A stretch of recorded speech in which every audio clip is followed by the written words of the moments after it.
Welcome to Doing Philosophy, where you learn to philosophize about the big ideas. I'm Alan McPhee. Today's topic, philosophical detachment. I am only able, I believe, to share a little bit about this topic. This video lecture series is to help students, especially college students taking philosophy courses, to do better. One of the challenges in the philosophy course is that it sometimes makes some students very, very upset, annoyed, and angry because the topic of discussion seems to trample upon some of your favorite ideas and beliefs. We want to address that, how you as a student can manage this, because it is a consequence that's going to occur. First, let me explain why this occurs, or it seems to occur, right? Philosophical detachment. What is an attachment? You know, regular attachment. You can be attached to your favorite dog. You can be attached to your girlfriend. You can also be attached to an idea, a belief. You believe that abortion is wrong. You believe that God exists. You're very much committed to those beliefs. You can also be attached to certain emotions. You believe that love conquers all and solves all problems. So those emotions would be, of course, not just a belief, a feeling driven by a belief, but a feeling. These attachments that you have can be great obstacles in doing philosophy, all of them. Physical attachments, attachment to certain thoughts and beliefs, attachments to emotions of any kind. The process of reasoning itself in the philosophical sense causes you to look at whatever you're looking at from different sides. If I'm looking at the idea of abortion, I am looking at it from all sides, the good, the bad, the in between. And when I do that, I become detached. If I'm reasoning, then I'm looking for the truth and how to really understand it. Whatever it is, good or bad, I can understand, I can see. And that occurs as I become more and more detached. That means I don't have any invested interest. When I am actually pursuing the truth, I am not looking for a particular answer. I just want to understand what it is.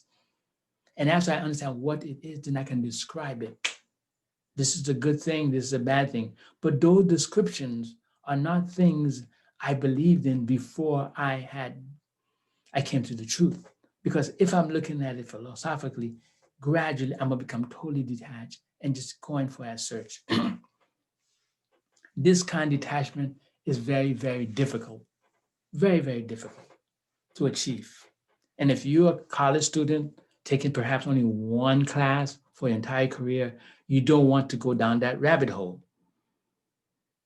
My recommendation, my strong recommendation, is that you assess your inner world.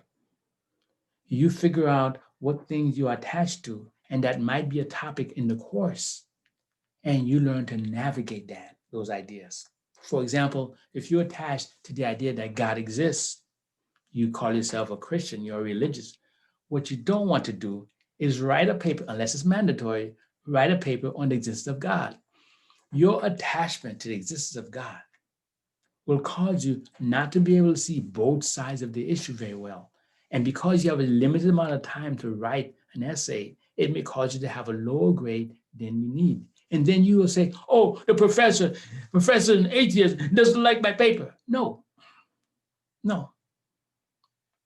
There are some very famous theists, people who believe in God, who write some of the best arguments that exist for the existence of God, like St. Thomas Aquinas, recognized as a saint and also recognized as a philosopher. So the professor has to be detached in grading your paper. Is it a good argument or not? But if you're attached, you won't be able to deliver unless you go take the plunge. And what is the plunge? You go for full detachment. And if you go to for full detachment, let me tell you what it's going to feel like. In order to really look at the existence of God with complete detachment, you're going to have to look at all the good arguments against the existence of God. and really consider how they can actually be true, as well as looking at professional people, philosophers who argue for the existence of God, not your faith. Look at those who argue for the existence of God and see how they can actually be true. When you begin to do this back and forth, you're going to find yourself detached. You may have your feeling that God exists, but you're going to be detached.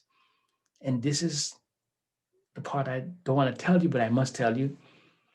To really pursue the philosophical understanding about God's existence means you have to accept the possibility that God might not exist.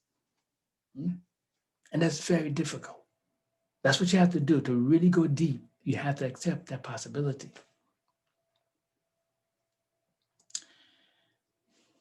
And that's difficult to accept for most people. Thomas Aquinas did it. He did not abandon his faith, but he did it just like a philosopher, went all the way down.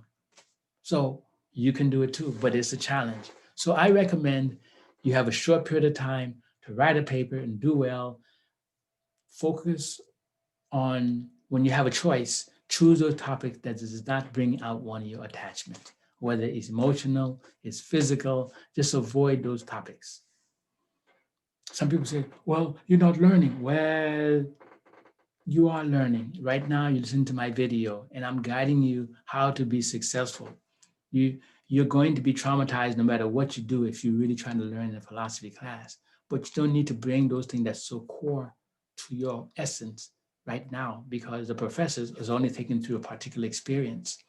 If you want to address that, then after the course is over, now you can focus and go deep dive on that area. And the only goal is for you to get a better understanding of where you want to be on that topic. I can talk on and on about attachments and detachments, but I want to stop here and really say that you have to be careful in this area. Even students who are too attached to their letter grade as opposed to doing the work, they'll have challenges. So the essence of this video is to make sure you understand that when you are taking a philosophy course and you're in college and you have a timestamp on your journey, you need to look at yourself and your attachments before you attack the professor, the textbook, or the university for forcing you to take this class. Because it's not about them, it's really about you. That's the whole thing, it's about you. And your professor is no different. Your professor is going to have certain attachments that cause him or her not to see certain truths. I have certain attachments that cause me not to see certain truths. Now, because I'm aware of these things, I could deal with them, and I do deal with them. Certain things I'm attached to, I will not philosophize about them because I'm not ready to let go. But then that makes me the true philosopher, because I understand I'm human like everyone else. You come in there and you're thinking, oh, my set of beliefs, my set of ideas, that's the only thing. That's the problem. You're too attached to everything. Let go, and all of a sudden, you can have a great class and great experience. Well, if you like what I'm saying, I hope you did. Please click the like button, share this video, and also join, follow me, subscribe. I hope to have more videos to help you through your journey in philosophy. Take care. Bye.